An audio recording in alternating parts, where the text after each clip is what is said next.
Today on the Everything 80s podcast, comparing Ready Player One, the book, to the movie.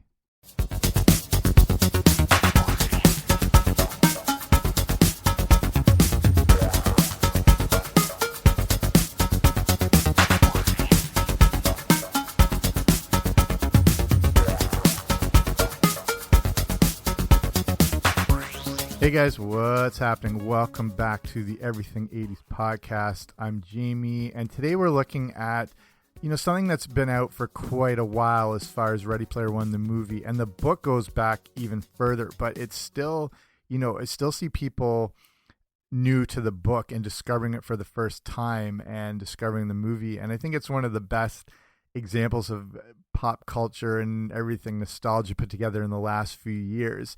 So I thought it's worth looking at the two different things, whether you've seen just the movie or you have only read the book or you've seen both, just to kind of compare them all. And it comes back to, like, how many times do you hear someone say the book was better than the movie? And this may be the case, but we're looking at two entirely different mediums, and comparing them is not exactly fair. So it's also looking at that issue of how you can't compare books to movies and things like that. And you think back to how, Stephen King hated the movie version of The Shining compared to the book.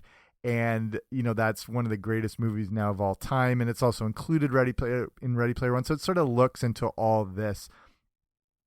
Some books seem so untouchable for being made into movie that when it happens, there's always disappointment and backlash. So we'll get into it all. But before we start, if you haven't already, make sure you subscribe wherever you find your podcasts. I should be there. Okay, let's do this.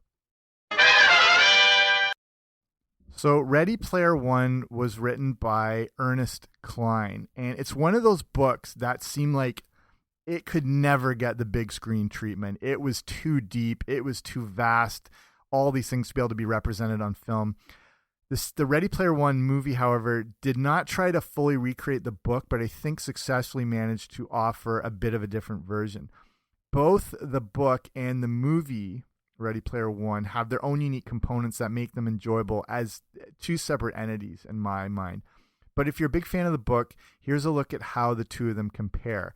I wanted to look at the differences the book has that the movie did not include, along with some additions created just for the movie that were some real incredible standouts. So here's a synopsis of Ready Player One, the movie. And Ready Player One was directed by Steven Spielberg, and the screenplay was written by Ernest Cline and Zach Penn. It stars Ty Sheridan, Olivia Cooke, Ben Mendelsohn, Lena Waithe, T.J. Miller, Simon Pegg, Mary Rylance. It came out on March 29th, 2018. It made $41.8 million in its first weekend and had a 4-day total of $53.7 million. That's a pretty solid opening, and I think right along with where it was expected to open, with predictions of 40 to 50 million. Not a monster Marvel type hit, but definitely very solid for a movie that most people had no idea what it was about. And if the name Spielberg wasn't attached, I don't know if anyone besides fans of the book would have seen it. It ended up grossing $582 million worldwide by the end of its release, and that's a very, very good take. Again, for not being a superhero movie or Star Wars or a Pixar juggernaut, it's very hard to do well with a unique film property. So I think something like this can be considered a success.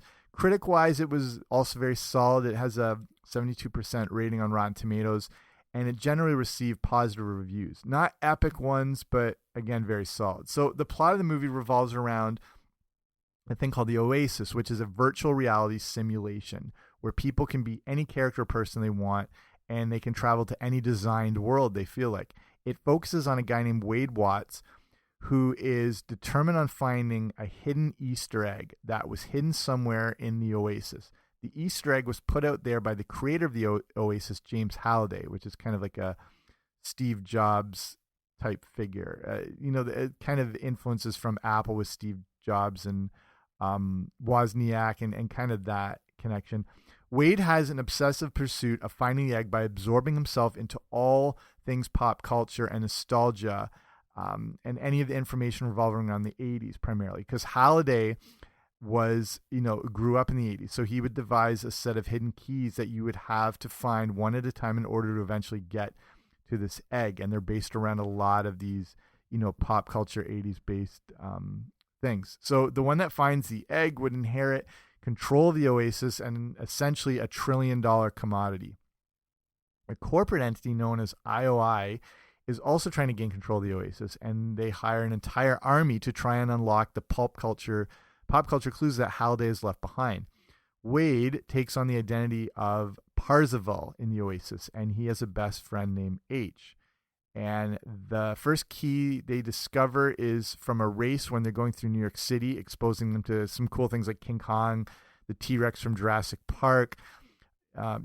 There's speaking of Easter eggs, like you can go through this movie for 10 years and not find everything that's hidden in it.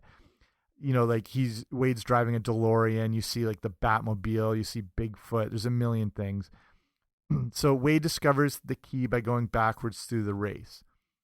Wade has befriended the alluring Artemis, who is also passionate about learning about Halliday, his clues, and all things pop culture. So along with a group of other Gunters, which are egg hunters, they form a group called the High Five.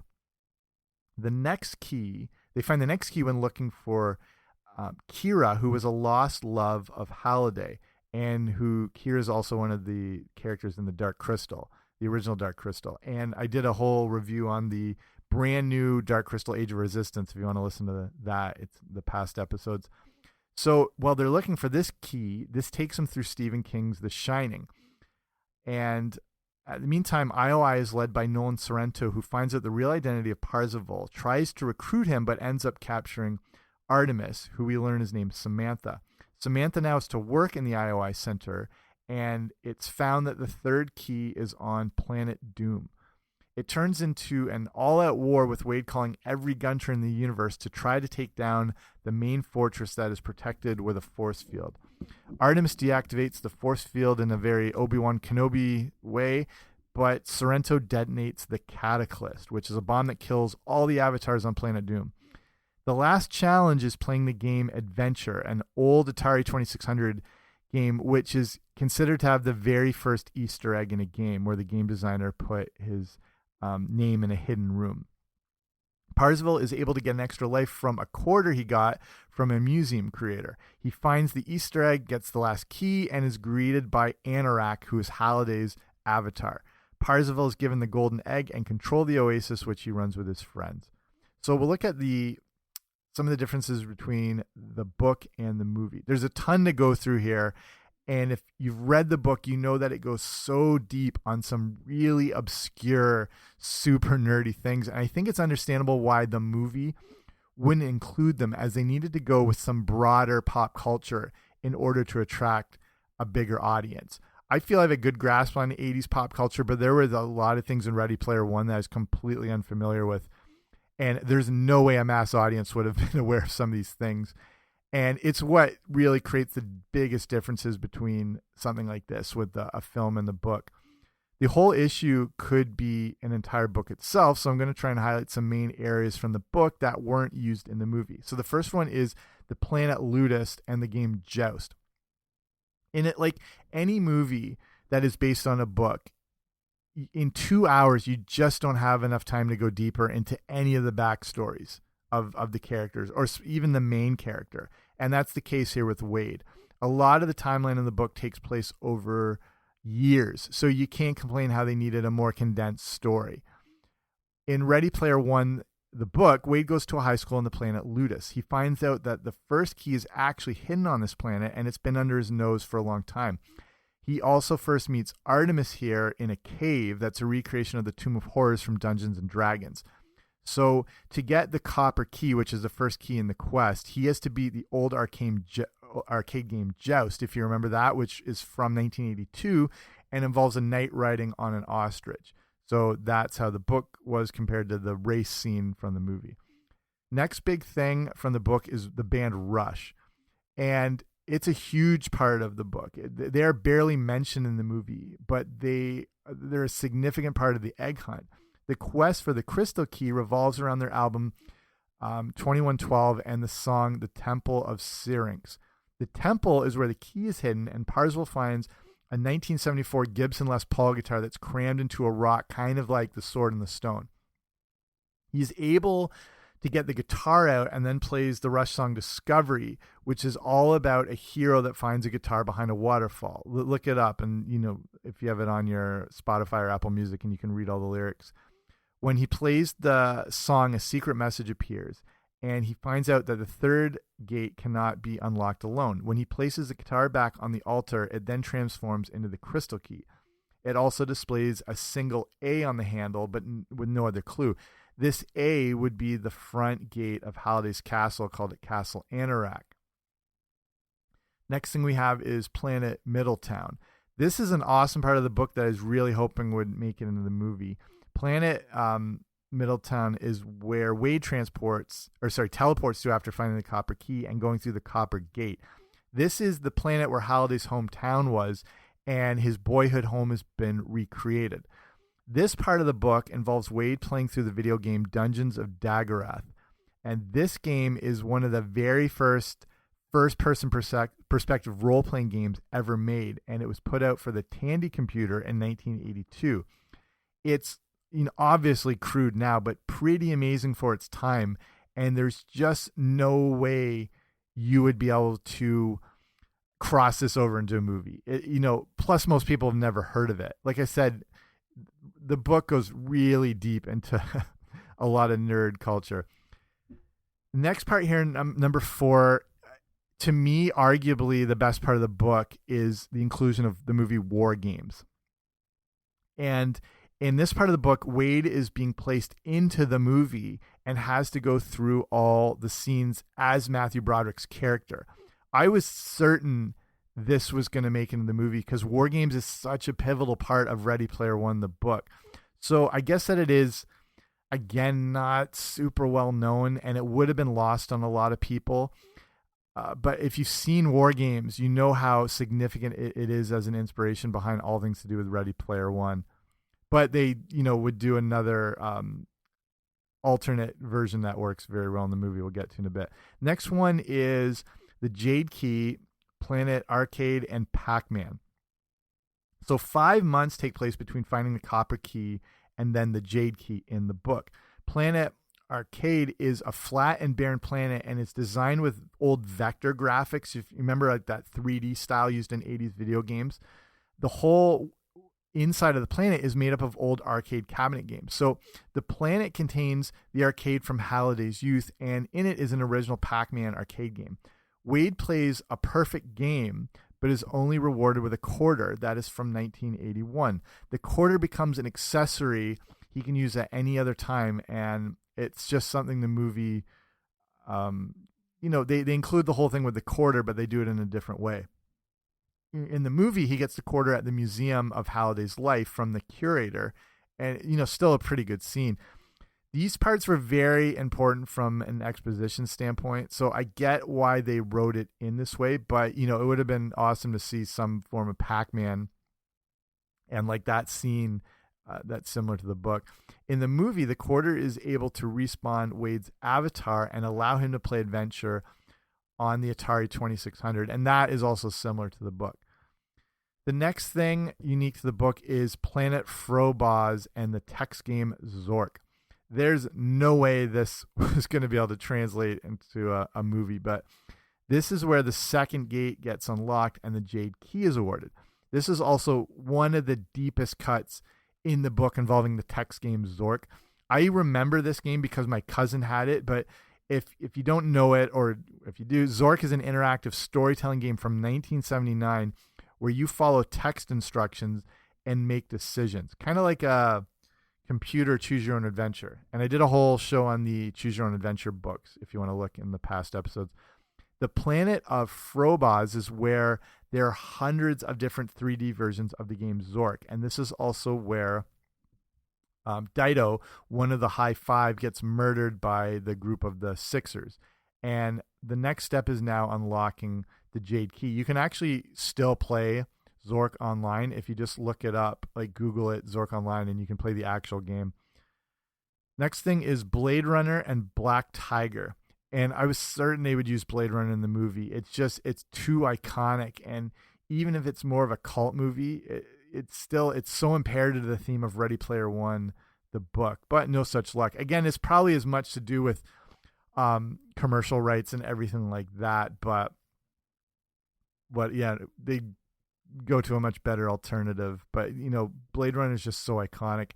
The Jade Gate is unlocked when Wade goes into a simulation of Blade Runner, and it's set in the Tyrell Building, which is one of the fictional corporations from the '82 movie. In it, Wade has to complete, remember the Voight Kampf machine, which is in Blade Runner, which is used to determine if an individual is a human or a replicant. Wade then has to complete the video game Black Tiger straight through from beginning to end. I didn't know the game Black Tiger at all, but it's an arcade game from 1987 where you play a barbarian battling through 8 different levels. When Wade completes this, he gets a clue, which is a star inside a red circle, which is what's on the cover of that 2112 album by Rush. Next thing is Monty Python. Another thing I was certain would be in Ready Player One, the movie, but we can't always get what we want. Again, it's probably all the licensing issues that come into play with this, or if it would just translate over. Again, I don't know if the average person even knows Monty Python that well, especially younger people. But before he plays Adventure, Wade has to play the game Tempest, which is an Atari game from 1981. Tempest is a 3D type game that's similar to like Luke Skywalker flying through the trenches on the Death Star, but with way worse graphics. He then has to role play through Monty Python and the Holy Grail, interacting in the actual movie and having to recite all the lines of dialogue without missing one, the same way he had to do with War Games. I'm not sure if this was, I think it might have been a bit too obscure, and it's just not as, like 80s blockbuster type thing, which they wanted to include. The movie did opt for more of, again, that mass pop culture motif, which I get. You're probably better to include something like the Jurassic Park T-Rex than a movie made by old British comedians. So, but let's look at differences included in the movie that worked well.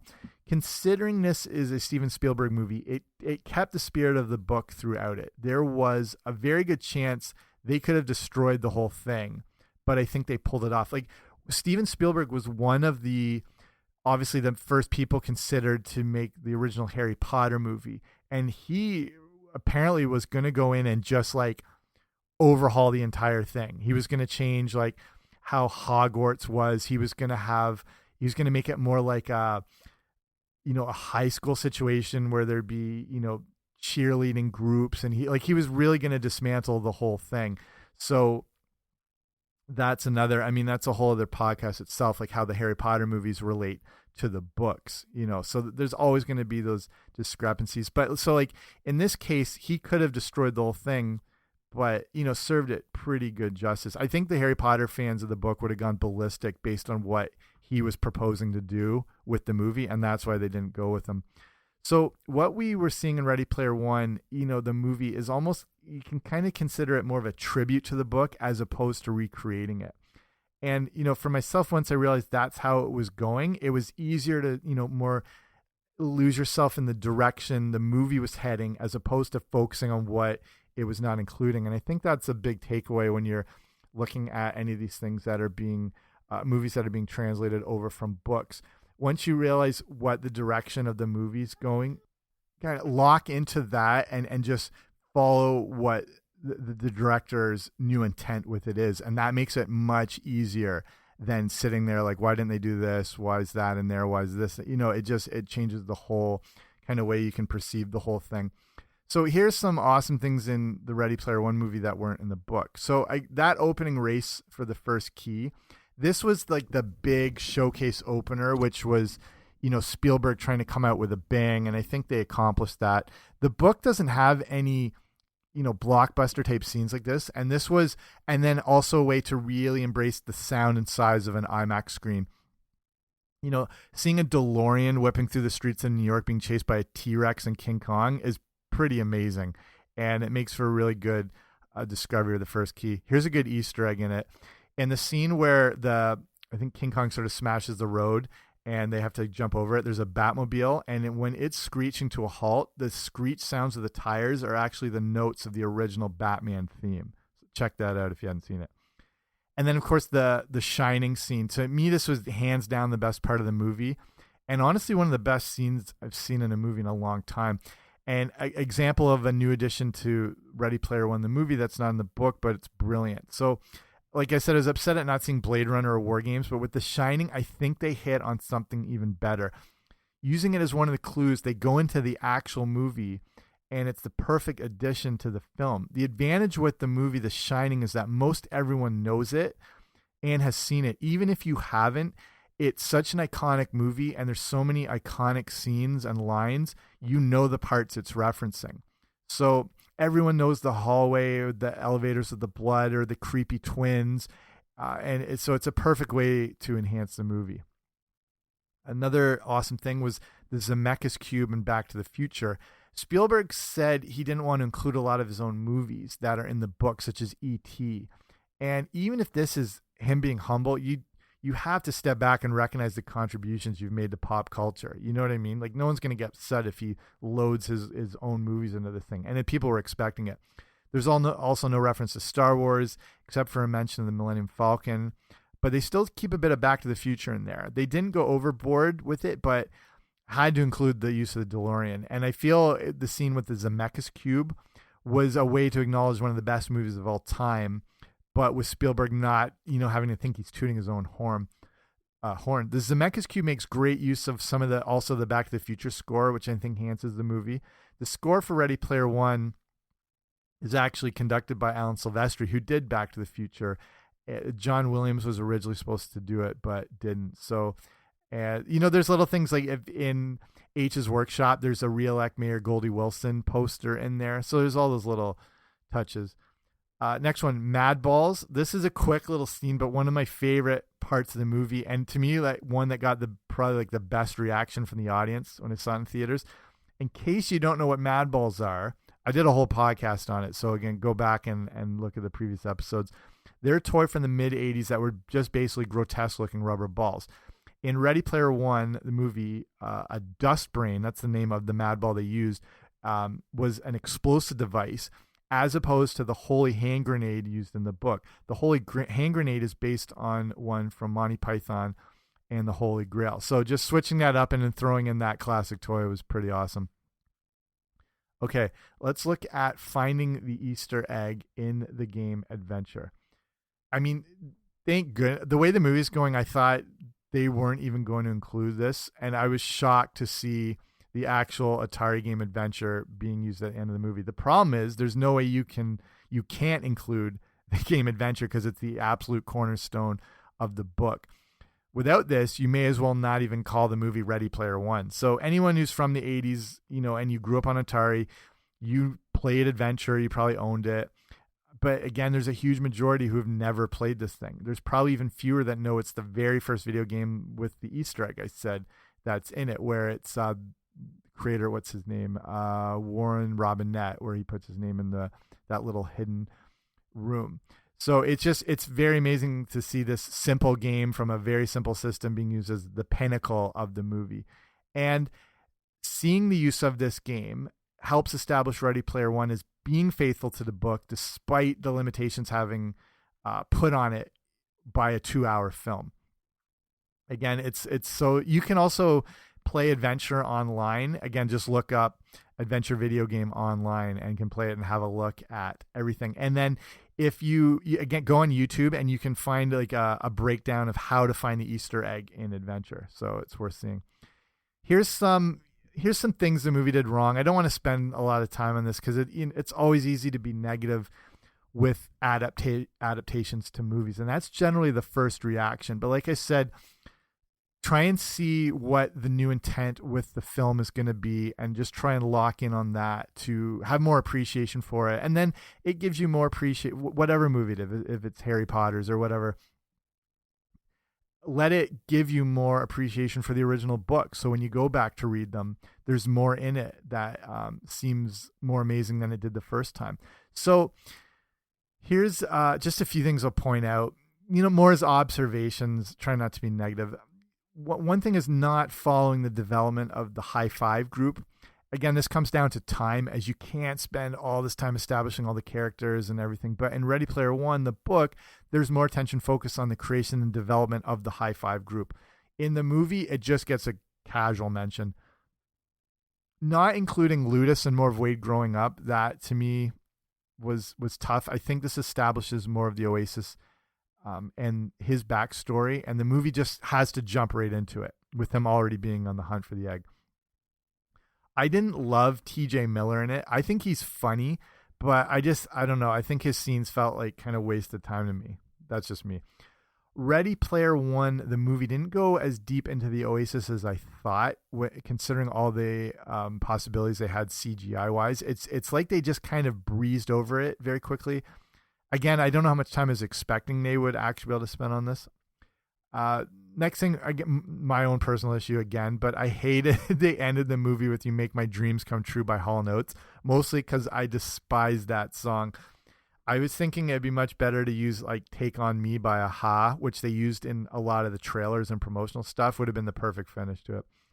The biggest thing I missed was not having the small time stuff such as Halliday's hometown and the inclusion of the obscure video games. I know there was no way to do this, but I was hoping to see the inclusion of the Captain Crunch whistle, which is a very famous story. If you don't know about it, look up the history of Captain Crunch, the bosun whistle, how important this thing was to the development of Apple computers. I'll have a whole podcast about this whole thing. So, you know, since the Shining replaces the Jade Key Challenge, we don't get to see that awesome thing. The quick thing with the Captain Crunch whistle is it came... Here's the quick rundown. It came out in Captain Crunch cereal in the 70s, and as a toy that when you blew it, it produced a tone at the exact frequency that could trick phones into making long-distance calls for free. And this led into a hacking underground movement called Freakers with a PH. And in the book, one of the clues is based around the use of this whistle. The clue in the book says the captain conceals the jade key in a dwelling long neglected, but you can only blow the whistle once the trophies are collected. Yeah, and one of these people who was really obsessed with the underground freakers was Steve Jobs and Steve Wozniak, and it's a big influence behind it. So that's a whole big massive story. But in the movie, I'd never noticed this till later, but one of the researchers in the movie that works for IOI is seen looking at a box of Captain Crunch on his computer, and the same box is actually seen on the shelf when Wade is choosing his outfit in the garage. So I mean, like, they threw it in there, so that's still cool. Okay, let's wrap this up. So that's the differences between the book and the movie. And the book is a real modern classic. It's a real great, you know, kind of love letter to the 80s and pop culture. Ready Player One, the movie, is a love letter of its own, but in a different way. It's not a genuine recreation of the book, but it's like an offshoot of it. It embraces pop culture, but from more of a mainstream perspective, while still trying to be as faithful as it is possible to be to a book and the problem that any adaptation has. The whole book is better than the movie mindset, to me, is never the right approach, and there's no way to ever come to a good conclusion. In this example, when it comes to Ready Player One, the book versus the movie, I think it's just about celebrating each one for what they are and being happy that we have both of them. I found, like I was saying, I found Ready Player One, the movie, has increased watchability, meaning that when I think of it as just something to, you know, I want to watch something quick, it comes to mind now. It's starting to get into that conversation with, you know, go-to movies, you know, like things you've seen a million times, like, you know, Back to the Future, or Indiana Jones, or Star Wars, or whatever. And it's starting to like pop into my head as like, oh, I'll just throw that on. So that's a really good sign for any piece of content. And so maybe this is because it's still relatively new, but I think over time we'll see like what place it has in our top movie list. But the book itself, I think, will only grow and grow more over time, and more people are still discovering it for the first time. And it'll be interesting to see what happens with a follow-up sequel to the book, and if it will be would be written more as a screenplay, knowing it might be adapted to a movie, and how that'll alter it. Ernest Cline also has a book called Armada, which is more of an actual story. And it's got pop culture inclusions, but it's not on the same focus as Ready Player One. It's still really good, but if you're expecting it to be Ready Player One-ish, it's not. But still a great book. So I'll wrap it up here. Hopefully you enjoyed this if you're a fan of either the book, the movie, or both. and you find some of this interesting. So thanks for listening. Again, if you haven't already, make sure you subscribe wherever you find your podcast. I should be there. That's it for me. Talk to you later.